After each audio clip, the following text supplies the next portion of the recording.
Shalom Chaverim. My name is Rabbi Itzhak Shapira and I'm the founder of Ahavat Amin Ministries and Yeshivat Shuru. It is my joy week after week to study with you just for a few moments, a moment in Hebrew. Rega be'ivrit. Hebrew is a beautiful language, and more than its beauty, it's revealed God's purpose, God's intention, and God's blueprint for the redemption, or as we call it in Hebrew, the Geulah. If you look from the beginning of chapter 25, Parashat Terumah, continuing this week to Tetzaveh, which would lead us to the very end of the book of Exodus, we are seeing God's complete plan. Step number 1, God says, build me a house that I will be able to dwell inside of you. The building of the Mishkan, or the tabernacle, was for the benefit of the people rather than to the benefit of God, to prepare the people to receive God. But even as the process of building takes place, you might ask yourself the question, how did the project get completed? How did Geulah come to the children of Israel?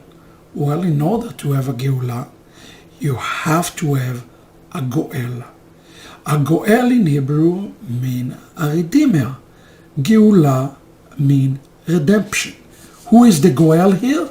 In our story, the Goel is none other than Aaron, the high priest. But remember, he was not the high priest quite yet. And that's why Parashat Tetzaveh is so critical. In this week portion, we read on the preparation of Aaron to be the high priest over Israel. Before explaining it from the text, I remember a funny story that I would like to share with you. I recall one year being in one of the most Jewish areas in the United States, where I was looking for a falafel stand. Right next to the falafel stand, I took the wrong turn and I ended up in a Chabad synagogue. As I walked in, of course, I saw the yarmulke, or in Hebrew, kippah, saying, "Long live King Messiah." We started to have a lovely and lively dialogue about the Messiah. Finally, the rabbi turned to me and he said, when the Messiah comes, before he rule as Messiah, he's going to have to stop here in our synagogue, right next to the falafel stand, so that we will tell him, okay, we recognize you as the Messiah. Don't worry, he said, we will agree, he is the Messiah. But only then he can be the Messiah. I thought about this for a long time. What an odd thing to say. What did he mean by this strange story? The answer is found in this Torah portion. When we're talking about serving a heavenly capacity, those heavenly capacities has to be not just ordained from God, but accepted, recognized by the people. Think about this for a minute. Yeshua says, you will not see me until you say, Baruch haba b'shem Adonai. The people have to recognize him. In the case of Moses, it said that the people believed in God and believed in Moses. In essence, they had to recognize Moses. They had to dress him as the future Redeemer of Israel. The same is true in this portion today. If Israel going to need to serve the Day of Atonement, they're going to need a high priest. Well, what is the process of having a high priest? Is it enough to build a house? The answer is, of course not. You need to have a Redeemer. And this Redeemer had to be dressed in his proper clothing.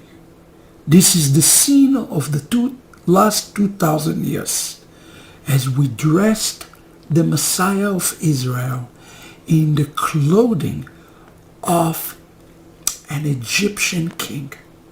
Even in this Torah portion, we see that Aaron wears a kutonet. What is the meaning of the word kutonet? The word kutonet refers to the garment that Joseph has worn, called in Hebrew kutonet pasim. The same is true of the future high priest of Israel. He had to dress as Joseph. Listen to the dressing act that Aaron had to go through before he became the future redeemer of the house of Israel. It says in Exodus 28, verse 2, ועשית בגדי קודש לאהרון אחיך לכבוד ולתפארת. And you are to make clothes for Aaron your brother, for his kavod or glory, and for his beauty, so that he will be beautified. Who is the man who inaugurated Aaron as the high priest of Israel? Is it God? The answer is not. It is the people. Ve'asita is singular.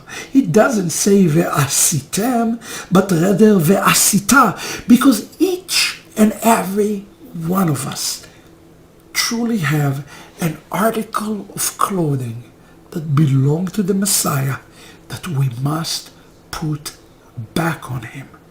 This is our task and this is our commission, in order for him to be able, as the Torah says, to carry the children of Israel upon his heart.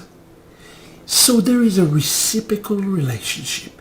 It is the people who are dressing the Messiah, while he in return covering the people. Messiah need each and every one of you as much as you need him. Notice two things. Number one, the word asita, to do. It's not to think, but rather to do. We have to dress him. Number two, the word big day kodesh. The word is kadosh, derived from the word kadosh. Who is the one who sanctified him as Kohen, anointed Kohen Mashiach? It is us who sanctify him. Lekavod, to glory and beautification. He received the kavod when we dress him. Our job today is to take people up outside of him his wrong clothing and fit upon him the clothes of the high priest of Israel. And we can do it only through the Torah and through, as we read in this portion, Ruach Chochmah, through the Spirit of God. The Spirit and the Torah will allow us to dress him again as the King of Israel. Wishing you all Shabbat Shalom. This is this week. הרגע בעברית, פרשת תצווה. להתראות.